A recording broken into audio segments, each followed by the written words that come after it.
Class, sit down. My name is Professor Spud. Yes, a potato, with a tie, and glasses. Stay with me. Nobody ever suspects the potato. While the loud people on television argue, the potato sits quietly in the corner, reading the fine print. That is his superpower. Too small to be scary, too honest to be ignored.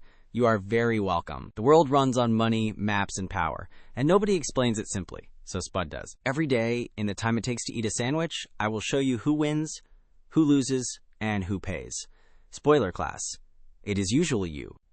No shouting, no panic, no taking sides. I do truth. Gently. Like a teacher. A very small, very round teacher. Coming up, trade wars, oil choke points, currency games, and yes, space money.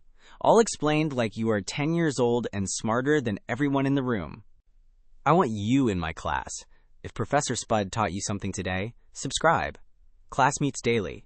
Bring your lunch. Class dismissed.